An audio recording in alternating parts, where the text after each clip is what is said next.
Assalamualaikum warahmatullahi wabarakatuh.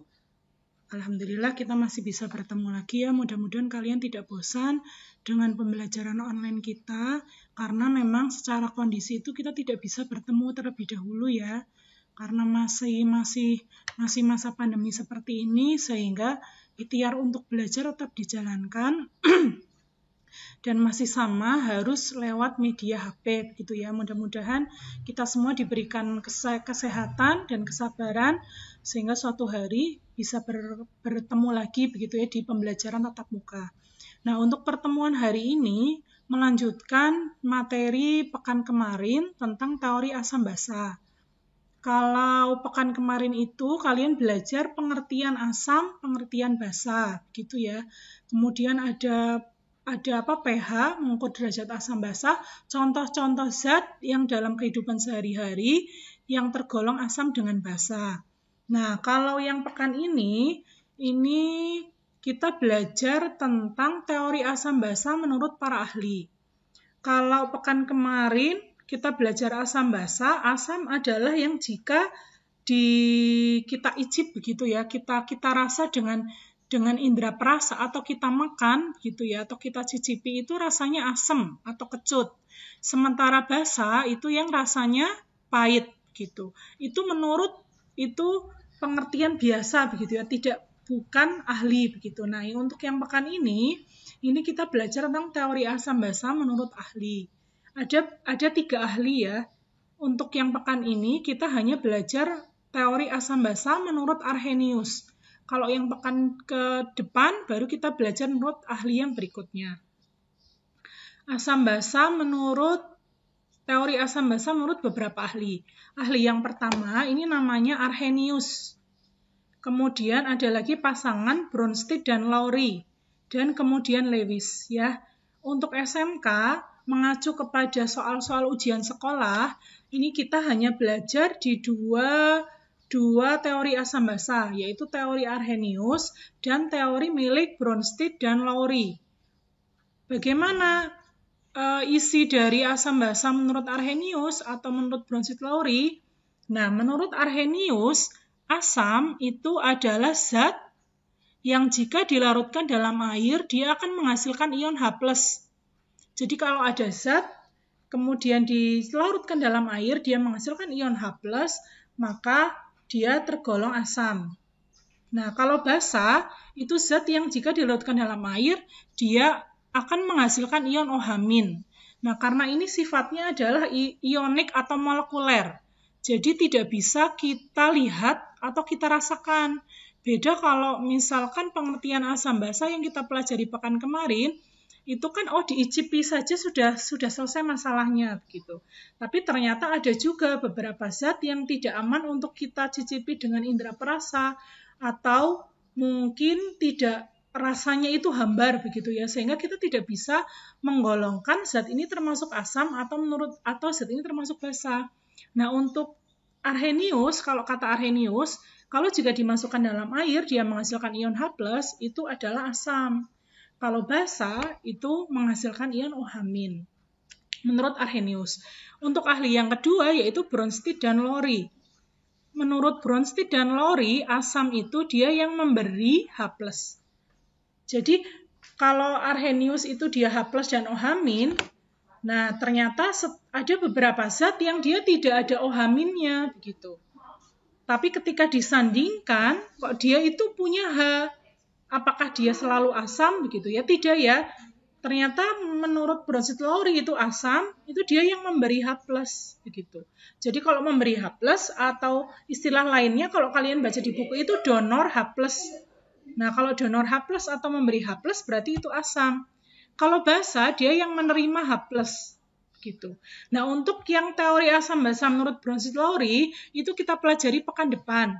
Nah, yang untuk pekan ini itu kita pelajari khusus untuk Arrhenius. Ini Bu Guru petakan agar kalian lebih memahami ya. Jadi dalam kurun waktu video beberapa menit itu kalian bisa mengambil intinya begitu. Kalau mungkin di gabungan ada Arrhenius, ada Bronsted-Lowry, khawatir Bu Guru kalian jadi keribet-ribet gitu ya, karena beberapa konsep dijadikan satu begitu, sehingga untuk yang pekan ini kita khusus akan belajar tentang teori Arrhenius. Nah, kalian dihafalkan ya, untuk asam itu yang jika dalam air dia menghasilkan ion H+. Nah, yang basa dia yang dalam air menghasilkan ion OH-. Nah, jika kemudian kalian menemukan suatu zat kimia, kemudian kalian golongkan zat itu termasuk asam atau termasuk basa. Nah, kita lihat beberapa contoh ya, untuk kita lihat zatnya tergolong asam atau tergolong basa. Coba kalian perhatikan, ini diingat-ingat ya, asam adalah suatu zat yang jika dilarutkan dalam air, dia menghasilkan ion H+, asam H. Kalau basa, zat yang jika dilarutkan dalam air, dia akan menghasilkan ion OH-. Atau kalau di buku itu dia terionisasi. Jadi terionisasi menjadi H+ dan OH- gitu ya. Nah, sebagai contoh, misal KOH, kalium hidroksida. KOH ini coba kalian gali lagi begitu ya. KOH ini kalau dimasukkan dalam air dia menghasilkan ion H+ atau OH-. KOH. Kalau secara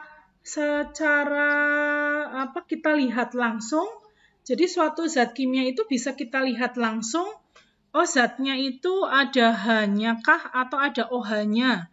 Kita bisa menebak antara H atau OH sehingga kita bisa menggolongkan zat tersebut masuk ke dalam golongan asam atau masuk ke dalam golongan basa.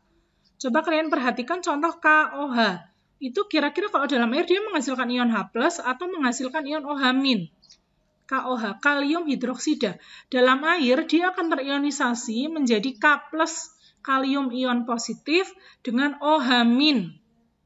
Jadi kalau ada kalium positif K+ dengan OH-, berarti dia tergolong contoh dari basa. Jadi KOH ini nih ada OH-nya, maka dia tergolong basa ya. NaOH, coba diperhatikan. NaOH berarti dalam air itu kira-kira dia akan menghasilkan ion H+ atau OH-. Kemudian HCl. HCl itu dalam air dia menghasilkan ion H+ atau OH-. KOH yang tadi KOH sudah dijelaskan Bu Guru ya, bahwa KOH itu dalam air dia menghasilkan ion K+ dan OH-. Maka KOH ini tergolong ke dalam contoh dari larutan basa. Ya. Kalau NaOH, natrium hidroksida, berarti dia dalam air akan terionisasi menjadi Na+ dan OH-, ada OH-nya. OH ada OH, berarti tergolong ke dalam larutan basa karena dia memiliki OH. Ya, bagaimana dengan HCl? Apakah dia ada OH-nya? HCl. Ketika dalam air dia akan terionisasi menjadi H+ dan Cl-. Jadi HCl atau asam klorida ini akan tergolong asam atau basa? HCl ini akan tergolong asam karena dia memiliki H, ya, bukan OH. Kemudian 3 contoh zat berikutnya ada H2SO4, ada HF, hidrogen fluorida, ini asam sulfat ya namanya, isi untuk aki, untuk air aki, kemudian hidrogen fluorida, satu lagi magnesium hidroksida, MgOH2. Coba kalian tebak 3 zat ini tergolong ke dalam asam atau basa? H2SO4 berarti dia memiliki ion H atau memiliki ion OH? H2SO4 berarti dia memiliki ion H. Maka H2SO4 ini dia tergolong menjadi asam. Ya. Kalau HF, hidrogen fluorida, dia akan tergolong ke dalam larutan yang bersifat HF. H berarti asam. Nah, MgOH2 ini berarti dia ada OH-nya, berarti masuk ke dalam asam atau basa. Karena ada OH-nya berarti basa, ya. Nah, jadi ini sudah selesai. Kalian sudah bisa menggolongkan kalau ada beberapa contoh larutan itu termasuk ke dalam golongan asam atau golongan basa. KOH berarti ini basa, NaOH basa ya, karena memiliki OH. HCl ini berarti asam, H2SO4 asam, HF asam, MgOH2 basa. Nah, setelah ini coba kita latihan, ada 4 zat berikutnya yang harus kalian golongkan termasuk ke dalam larutan asam atau termasuk ke dalam larutan basa. Untuk yang pertama yaitu BaOH2. Barium hidroksida ini kira-kira asam atau basa? Ya. Kemudian HBr, CH3COH, dan NaOH. Oh ini, guru kurang tepat ya menuliskan HBr-nya. Harusnya B-nya besar, karena hidrogen ini bromida, ini B-nya besar. Nah, B besar. BaOH2, HBr, CH3COH, dan NaOH. Coba kalian tebak ini masuk ke dalam golongan asam atau golongan basa. Mulai dari BaOH2. Ini dalam air dia akan terionisasi menghasilkan ion OH- ya. Ini ada OH-nya.